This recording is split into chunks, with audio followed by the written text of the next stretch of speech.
Okay. All right. Good afternoon, everyone. I'm glad you could join me in this webinar discussing about student success during these challenging times. And this is kind of an unprecedented in any of our lifetime, what we have been going through. And this is a very brief presentation giving the background and the problems and how we can handle this. So thanks to Sentia Publishing and Squarecap collaboration, which made this webinar possible. And after I complete the presentation, I will answer questions and also introduce the team from both Squarecap and Sentia to say a few words. Okay. So the pandemic times, what we have seen in the last 2-3 years, education really got a big hit, not only in Central Texas, but worldwide, also in the US, and multiple nations were affected. So most of the learning from 2019 spring, when we started shifting everything, shut down the schools and going online, we had several variety of remote learning resources, mostly online virtual learning like this meeting, and other instructional resources provided. Different countries and different institutions used different ways, including the lab that all went online. Okay, but what happened to the students' learning? That's a question mark, because we are getting those crop of students now as a freshman or a sophomore or continuing education. What impact it had on them, and how can we address those needs? Okay. So this is a study. So this is a study done by Penn State University. And so this is, thank you, Sam. This is about the impact of pandemic on mental health. So this is not new. We have seen it in different news articles, but I think this is something very, striking to see. This is not limited to one ethnic group.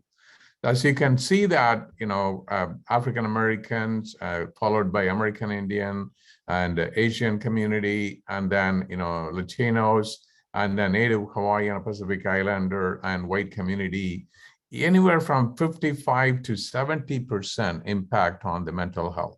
And then motivation on the focus, 60%, loneliness or isolation, and grief or loss. This is, 10 to 15%.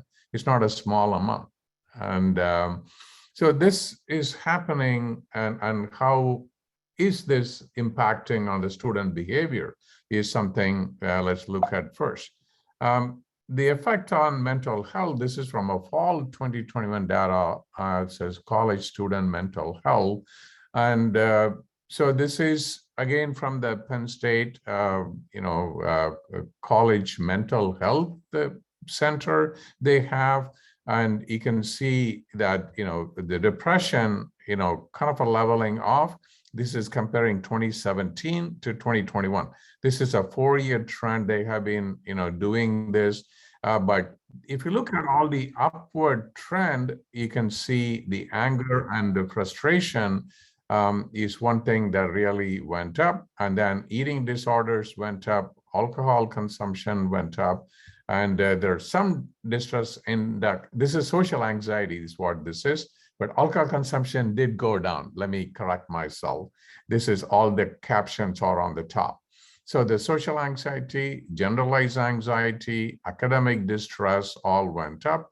Family distress went up, and the depression was level, and alcohol consumption was actually decreasing. And so this when it comes to education, we mainly focus on social anxiety, academic distress. This is a big index, going from roughly, 1.9 to 2 to 2.1. This is a relative score is all we are seeing. It's a relative trend is what you're seeing. And the family distress also has gone up from 2019 to 2021. All these are having a long-term effect on the student learning. And if you see a broad term, what are the factors that affect student success? This is data from National Center for Educational Statistics. And that was done by a Koo, the scientist, Dr. Koo, and team published a report that's probably in the 2006 or 16, between that time period, they've been updating that report. And this is a pre-college experience is very important. And putting these two together, you can see how much impact it has. Academic preparation. Many of the students have been taking online classes and open book exams, and a very limited number of students went through the same rigor as an in-person exam. And then the general aptitude and college readiness. Many people feel, I didn't pay for this Zoom university. I want a real personal experience. So that was another thing that affected both not only enrollment, but also engagement. Okay, so then the natural aspects of race, gender, and socioeconomic status that also widen the gap and the impact of socioeconomic status. And I'm kind of overlaying the general factors that affect student success. And this report is available widely. This is about 60, 70 page long report. And I would encourage anyone interested in student success to go through this report. And it covers community college, 4-year college, 6-year college, all the above. And then the enrollment choices, students come thinking, oh, I want to be a doctor, I want to be an engineer or a lawyer. Then they realize they're not fully prepared for what they wish to be. Then, that it also affects their success and motivation or demotivation. And then the family and peer support is very important during this time. And then last but not the least is the motivation to learn. Okay, and the motivation, all of you know, there's an inherent motivation that's like then excitement to learn something new, and an extrinsic motivation that, okay, I do well in college, I get a good job, or I get a good grade, and that's an external motivation. So both are important. And in general, I put something together, the 3 factors that affect student success: the content knowledge, whatever they're prior. Some are appropriate, some are complete, some are incomplete and inappropriate. And then the student study skills and study habits. And the second aspect, or the third aspect, is the motivation. Even somebody can be very smart, but they're not motivated to, take time to do the work, they're not going to succeed. Okay, so what can we do to help? Okay, this is another aspect I wanted to share with you, that psychologically, this is a neuroscientist published in 2020, just right at that time of getting into COVID. How do we learn? That is the major topic of this book. Just summarizing it in just 4 words, it's all attention, engagement, feedback, and consolidation. Okay, so when we talk about attention, this is again, the example, the author Dehane uses is, you walk into an airport and you're late to the flight, and all your attention is very focused to go through the security gate and get to your flight gate on time. How much focused are you in that period is kind of an example of what attention means. So the students not only have to be physically present in the class or attending a Zoom online class and paying attention mentally. So that is something important for that, attendance and attention. And then engagement is something, how much are they engaged? They may be very motivated, they are prepared, but still things go way over their head, then they started daydreaming and not really engaged in what is happening in the classroom. Okay. Then the third aspect is a feedback on the errors is whenever a student do a mistake, how many times we give them a feedback. You got this exam question wrong because of this reason, or that is the correct answer, why that is a correct answer. So that is how all of us learn. Whether you learn a bicycle or you learn swimming or you're driving a car, you always correct yourself by making a mistake, correct, and then come back on track. That's essential. These top three are very important, and that is within the control of the teacher can facilitate the student learning. So I'll share with you some of my experience, and I would like to learn from you also, like anything that you have tried that have been effective. The last part is consolidation, and all of you know that we form the memory whether we are awake or whether we are sleeping. So in both situations that we are continuing to learn and new memories are being formed, that is the healthy habits that's also important for learning. Okay. So what are the practical aspects? Now I stated the problem and the process of learning. Now, what are the potential ways we can help during these challenging times? One is helping students develop and stay in a routine. So many times, the routine helps us to calm down and then follow a path and do our work that many of us know that reduces anxiety and reduces the stress level. Okay, so this can be as simple as having a very clear schedule on the syllabus, what is going to be covered, which topics they need to read ahead of the class, and what assignment they need to be doing. Having that structure is huge help. Okay. The second aspect is providing opportunities for struggling students to seek help. So this is something, I keep telling this all the time, and I don't get tired of repeating it many times. Don't suffer in silence. So the many times the students, when they are struggling, the professors will be the last person they would reach out for help. So many times they look online and they read the book and then they talk to their friends, or if you have a teaching assistant, they may talk to them and their peers. Then comes to us because they don't want to look bad in our view. So that is something we make it easier for them to ask questions and easier for them to seek help, whether it comes to extension on the assignment or exam date, or whether explanation on a particular topic in the textbook. And I keep also telling them, learn the process of learning and also know what you know and what you don't know. So that is something critical that you need to develop that, but we need to provide opportunities for them to figure that out. Okay. So the next thing is addressing student misconceptions in real time, because the motivated students who want to come and succeed, they may not know that they don't know certain things. Okay, so how do we help them identify their gaps in knowledge and misconceptions and help in real time? That is also important for the student success, and also not to get them demotivated. Oh, I don't understand this biochemistry, or I don't understand this thermodynamics. I'm not good enough for this class type of feeling. But at the same time, make it easier to reach out for help. Okay.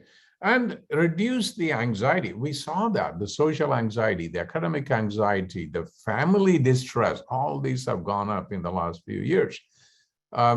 So as I said, in one of my emails to some of you, my class attendance, the registration itself is half of what it used to be at UT Austin.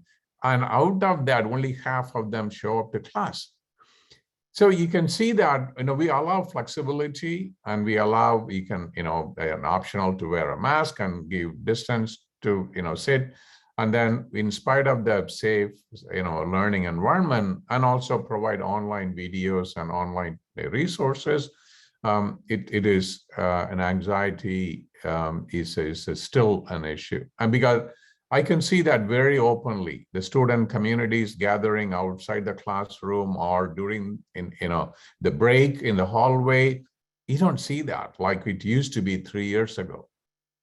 What can we do? So this is something, an idea that we worked through, and I'm going to share with the technology that we developed at UT, Squarecap, and you can use any classroom response system to really engage the students. But since we have paid attention to all these 4 pillars of learning, as well as we intuitively develop some of those resources, I want to share with you. Then you decide, this is something may help you or something else may help you. So this is a very simple, easy to use software, works on any web-enabled device, and it helps identify the strengths and weaknesses of students very early in the semester, even before they take first exam. We have done a correlation study that it correlates well the student performance before this and at the final grade. Because sometimes they fail first exam. They think, oh, I'll catch up in the second exam. They fail the second exam. Then they're more, distressed not to seek help. Then the third exam comes, it's already too close to the final. It's kind of late in the game. And so that is for identify that early on. Okay, then provide feedback with a targeted feedback. And with the publishers, from any publishers, we have collaboration with, OpenStack, Sentia Publishing that sponsored today's webinar, and also Cengage, McGraw-Hill, or Pearson, any textbook that you have, we can integrate those content. And then provide opportunity for timely intervention through us or through the academic counseling, the tutoring centers or advisors, and student peers. Okay, so what happens in making the students come to class every time, attend the class, and paying attention is that this automatically take attendance, and students cannot just log in. If you have an in-person class, you can turn on a join code or an IP tracking option to make sure that the students in the class are, registering for that. It's automatically done that. And then you can also use this on online Zoom, because sometimes I see that whenever I used to teach large class online, very few will have the camera on. So they can turn on, log into the Zoom, and then go do laundry or lawn mowing. We don't know what happens then. So this is something every once in a while, a question pops up, they have to answer that question. Okay, and this can be done in any device. And then we can also, it's seamlessly integrated into Canvas and the Blackboard. There's an LTI integration. It's very easy to download roster, upload the grade. I have been using this both ACC and UT. And the students demand, what are we doing in Squarecap today? And I learn a lot by reviewing the questions in Squarecap, and we see a very positive impact. And I'll share some data with you. So this is something that helps students develop and stay in routine, coming to class, number 1, coming to class prepared, and number 2, and staying engaged, number 3. So that is another thing that helps in this. And as I said, any classroom response system can help in this type of approach. This another feature of that, the real-time polling of the multiple choice, and it's very simple, and it helps students understand their misconceptions and gaps in the knowledge. And there are options. You can choose all that apply or any that apply. And also you can randomize answer choices so that the students don't look at your neighboring student and answer the same A, B, or C. Okay. Then it also has a numerical question. If you're teaching physics, math, or chemistry, that is another thing that this can help asking quantitative questions. And free response question. These are great questions for stimulating discussion in the class, because many times, you keep talking and talking and talking, they kind of space out. And instead of that, every 10 minutes, 15 minutes, a question pops up. open it up. What do you think about this COVID-19 vaccine? And what do you think people are opposing to this? This type of question, it's off the chart, like off the textbook type question. They don't tell openly, some may, but they put it on. This is like a practical problem I ask, and a word cloud shows up. And you can also collect free response and up to 1,000 words for long response question, which can be graded later on. Okay, but the multiple choice and numerical are automatically graded. Then the another thing I mentioned is error feedback. So we give feedback for every answer choice, and then you have an opportunity to set the feedback for the entire question or each of these individual answer choices. Okay? And why they got it wrong, and what can they do to learn better. And you can also integrate textbook, like Sentia has a particular video or a chapter they can go to, or any other textbook, Pearson, OpenStax, anything we can integrate into this feedback. And this is what helps students understand the reasoning and learn the content better. Okay. So the other thing that, especially in a large class, small classroom, students don't hesitate, raise their hand and ask question. But in a large classroom, it is very difficult for them. And I don't want to look bad in front of my peers. So they ask them, text this. And there's a number of question waiting for me to answer. It just pops up just like your notification on your cell phone. And then we can answer this question. This is anonymous to the students, and we address the learning gaps in it. And also we can embed video for them to watch. Oh, you missed this on DNA replication. You don't know how telomerase work, or you don't know this loss of thermodynamics as applied to a baseball being thrown, or an entropy situation, or physics question, a chemistry, any of those things. It is very subject agnostic, and you can integrate that in as part of the feedback. These are all threaded discussion. We may wonder, oh, Zoom has this chat feature, but it is very random and it's not organized. They cannot read the chat. But the ask and word, it's there for you to go back to the office and give answer to these questions and give additional resources to learn from. And that is also identifying, the struggling students, who don't usually seek help. We can ask them. Okay? Because I have seen, if you open it up, who has a question, very few hands will go up. But as I'm entering an ask and word, a lot of students feel free to ask. They're used to this texting. The other feature is that the whole classroom is mapped, and students can sit wherever they want. They select their seat. This is my current classroom at UT Austin, and you can see that the A is the correct answer choice. All the students in blue, they have answered it correctly, but there are someone sitting in the corner. They don't want to, especially, this student. And here there are 3 of them and another 2, they are going for D or E. So you can kind of identify without them lifting a finger that, these students are struggling, and you can go nearby and say, how are you doing? How can I help you? Do you understand the questions today? And without telling that, that they missed the question. And myself, my TAs and undergrad TAs walk around. It's a small class. I just do it myself. Just walk around and see who needs help. And this is important. It's a lab class. You're meeting in person. Who has come prepared? Who didn't come prepared? I can do a very quick seat map. And this is very customizable seat map. And you can do it for any classroom. And Squarecap helps in setting it up. And this address student misconceptions in real time, and we can approach them instead of addressing to the whole class. And then this also reduces anxiety and help in team-based learning, because I can pair somebody who answered it correctly and somebody who didn't answer correctly. Hey, 2 of you talk to each other, and the Squarecap tells, talk to Jim on your left or Emily on your right. So that just gives them an idea. Then they feel, okay, let's talk about this question, and then they can answer again. And more importantly, students love this feature. They can go back and turn off the correct answers, turn off their answers, turn off the explanation, and review this question. Because every class, I give about 8 questions in a 15-minute class, and I have 8 such classes.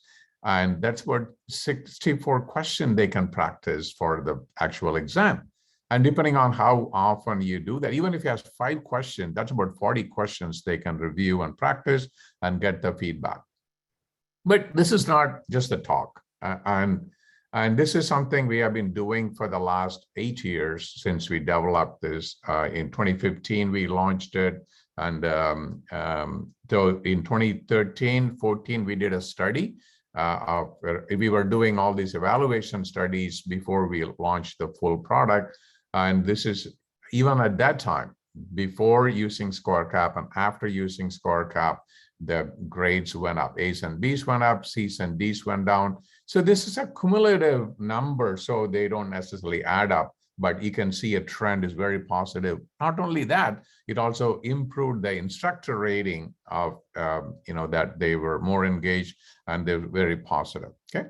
So just to sum it up, it helps students come prepared to class, give a structure to the class, it engages them in real time, and then it provides homework and a practice exam. And this ask and vote allows shy students to seek help, and also the seat map helps, real-time help, and group work. So there's a lot of benefits to help reduce anxiety, make them feel at home, and make them feel engaged, and identify their misconceptions, and ease into learning. That's something I'm sure you will have more ideas, and I like to learn about it. And last but not the least, I want to say, we have been collaborating with Sentia Publishing for a few years, and they're a customized textbook publishing company. They do a great job, and my book is being published by Sentia Publishing. They have a great LMS option, an online book option, and also they have a print book options. And we provide textbook content integration, and customized question banks are also possible, okay? So anything about the Squarecap, you can reach out to myself or Stephanie or Sentia. Now I invite William to say a few words, and then also Sarathi and Stephanie from Squarecap, they can say a few words. Okay, William, please go ahead. Thanks, Dr. Sada. We've really enjoyed the collaboration with Squarecap as well. Your data speaks for itself on how it really enhances and adds to student learning. And I think it just, one of the great things about the technology is it's just an extra tool, because I think you really hit a good point. I was actually going to ask you about it. I mean, I don't know that we know how learning is going to continue to evolve now that we are getting kind of COVID behind us a little bit, hopefully. And as students, as you mentioned, went into high school or come from high school into college, I mean, I think we're the key that your product really adds is the ability to be nimble. You can add it to courses and you have a wealth of features that can be added, so a prof can really use it to kind of build their course around it. But also it's a way to flip the old classroom model on its head and actually, bring the learning to the way the students need to learn and how they're learning. And the really great thing about what you're doing is that you base it in data. So we're really happy with the partnership. I can't really do a better job of summarizing what we do versus what you said. That was well put. We are not, just if anybody's was curious, we're not a discipline specific publisher. We are pretty much exclusively for higher education, but that can be 2 or 4 years. We went almost completely digital during COVID because nobody was really ordering any print books. And now we're slowly transitioning, back over to that as an option. But we offer customized solutions for pretty much any course or area of study. We cover some huge classes like yours at UT, Dr. Sada, all the way down to using technology to try to offer something to courses with as few as 25 or 50 students.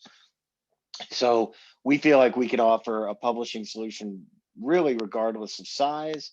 We're totally flexible, author-centric, and focused on the student. So, they can reach out to us at sentiapublishing.com, or my email is william@Sentia, and that's SENTIA Publishing. It's on most of the slides that Dr. Sada has shown.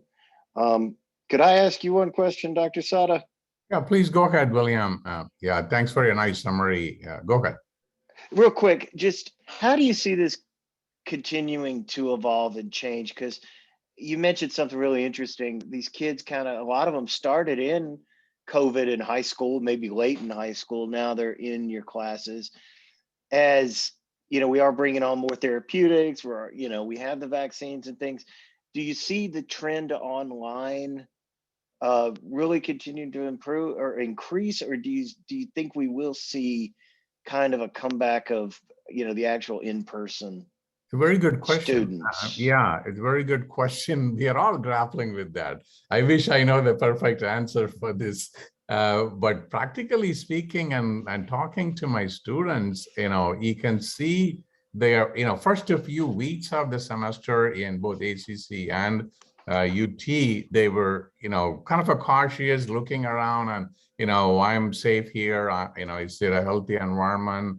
And then slowly they eased into it, taking the mask off and then coming in.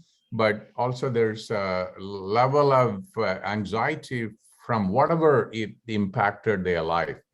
Say 10% is a grief or loss. It's a very high percentage. And 60-70% in mental anxiety and social anxiety, you can see that. But what they have used to, in my observation, I would like to hear from Ben, Sam, and Lakeisha and others who joined in today. What they feel is students are now more used to this online or hybrid mode of learning, and they expect that to be offered as an option, and in some form or the other, in addition to kind of the coming to campus for lab. The hands-on labs, they allowed to have it back, but still, the lecture part, they think they can be done with an online option. That's what I see. A hybrid model is evolving now with the technology savvy generation. Good question. Thank you again for nicely summarizing and asking. Sarathi and Stephanie have a few words to say, then I want to hear from all the participants if they have any question or any ideas they want to contribute for us to learn from. Yeah, absolutely. I can go first, and then Stephanie can say a few words as well. But first off, yeah, thanks everybody for joining. As far as my role at Squarecap, I am the person who developed the software. And our design intentions were really sort of to get the software out of your way, essentially. So it's something that sort of seamlessly integrates with your classroom. And I think nowadays, one big issue that we're seeing is technology fatigue, and then also fatigue in terms of students sort of feeling overwhelmed by the whole process of education, and then teachers as well. So this is one area where Squarecap, I think, really helps out, is that it increases the number of sort of lower stakes interactions between the teacher and the student.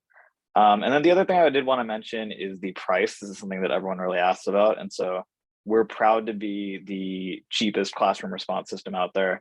It's only $12 per semester per student. And so we also work closely with professors to make sure that every student, if a student can't pay, that we can basically give them a free account, or we can offer discounts as needed. So our goal is really to sort of reach the widest possible audience and be the sort of tool that is easy to use and just provides that sort of low stakes interaction that I think students can benefit from. Thank you. Stephanie, you want to say anything? And I want to hear from Roy, Lakeisha, and Ben. Yeah. Hi, everyone. My name is Stephanie, and I'm the EdTech specialist here. So part of my job is to help teachers who want to use this tool and help them integrate it into their classroom effectively. Of all the teachers that I work with, no two teachers use Squarecap exactly the same way. It's very flexible. Like William said, it does allow you to be very nimble and change according to whatever's happening with your classroom, whether you're meeting in person or online. I've actually used Squarecap myself with my own students. And so I can definitely help answer any questions you might have to help you know if it would, help help with your situation with whatever you're teaching in the summer or the fall. So you can feel free to schedule a time with me if you want to. I'm going to post the link. This is a Squarecap demo. If you want to go deeper into depth of what it would be like to use Squarecap with your students, feel free to go to squarecap.com. Sarathy, you can put the site in the chat as well if you don't mind, and just you can set up a free account, play around with it, create some sessions.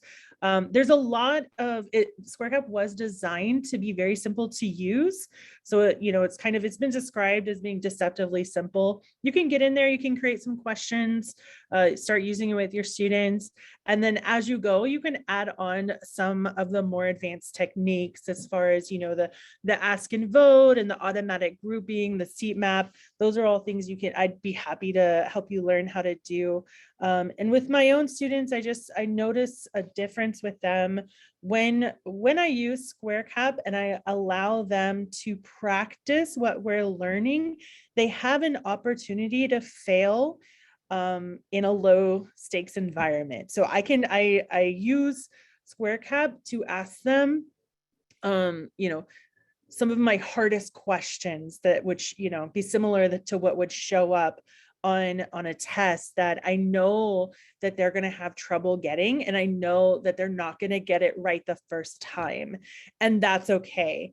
You can do testing to see what they've learned, how they can apply it, and then not only just putting it out there, but then what do you do after it? What do you do if they don't understand? And so, it allows me to kind of change my teaching a little bit and tailor it to what my students need, and then allowing all my students to ask questions when through Squarecap, when a lot of them, they just simply won't raise their hand and ask it in class. So that's been really powerful for me, and I'm happy to share with you some strategies that I use for my students. If you want to schedule a time, feel free. Good. Thank you. Ben, Lakeisha, Roy, I'd like to hear from you, your thoughts on what's happening and how you're handling it. What can we do to help students?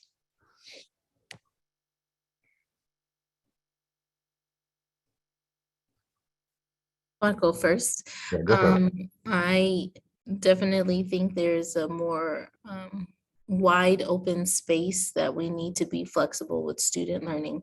There's lots of students who don't want to come into the classroom anymore, but being lab-based science for the most things that I teach, I know we do need some kind of high flex option. So maybe they come in for an intensive 2 weeks or something like this in order to get some lab skills, but then have the flexibility of having an online course. But exactly what you said, it's about building the community to keep the engagement up, because if not, then I literally have had students tell me, I'm plucking my eyebrows right now and you're boring me.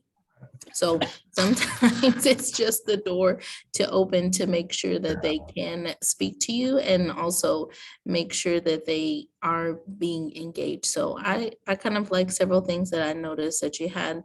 They can ask the answers, you can provide that feedback to them. But then I just worry about, are they going to get overtired? Because I use quite a bit of technology in my classroom already. Use McGraw-Hill Connect and different things like that. But I like the assessment part of it, making sure we know what they answer and then giving them the real-time feedback. And we can integrate questions from Connect. I'm talking to Lindsay from McGraw-Hill and other reps on the content. We have done that for Pearson book also. So we have the question bank, we can upload it and have it ready to go. So it is seamlessly integrate. And also any particular video you want them to watch, and that can be part of the question. They missed oxidative phosphorylation. So you have a nice video on that. So you can link it in that feedback. Thank you. Good points, Lakisha. I'm glad they shared that. Ben or Roy, or either of you. You want to unmute yourself? Yeah. Good. Sure. I think it's a really interesting topic to consider. You know, with how online learning is going to continue in the future. And I think there's a really rich discussion happening in our departmental email currently. Yes, yes. Where I fall in it, I guess it all just, you know, working in a community college, all I think about is accessibility for the student. And I think your technology is a nice tool for us all to be using.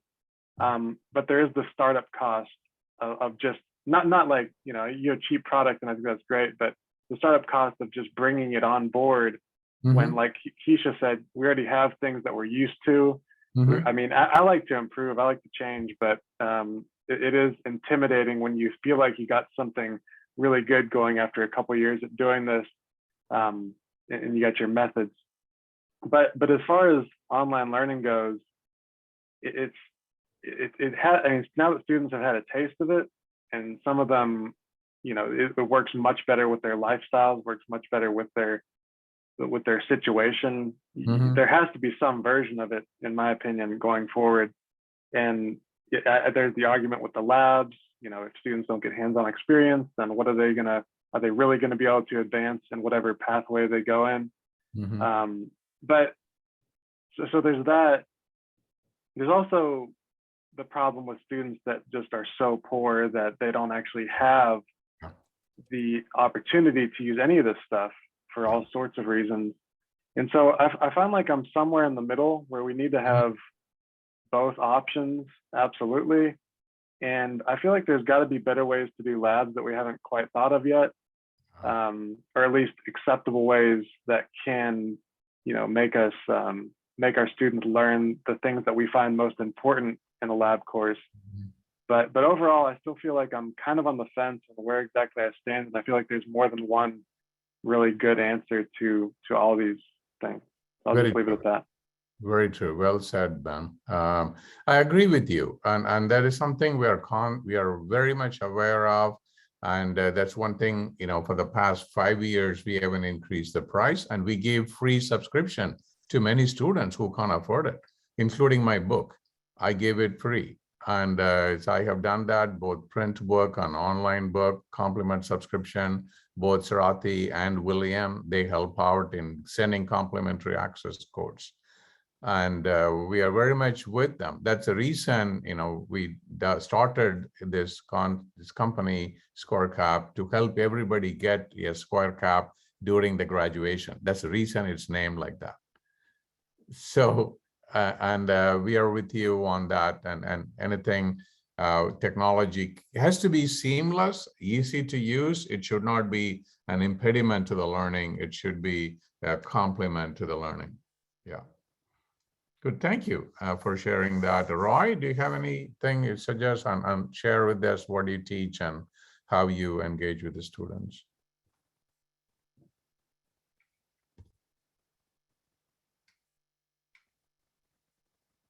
Right?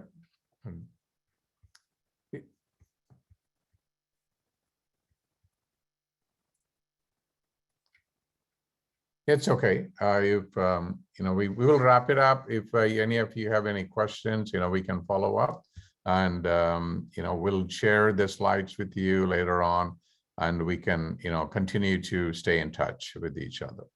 Okay, good. Yeah, thank you for attending. Yeah, bye. Thanks, everyone. Thank you. Thanks, Sada. Thanks, Sarathi, Stephanie. Thank you. Bye. Bye.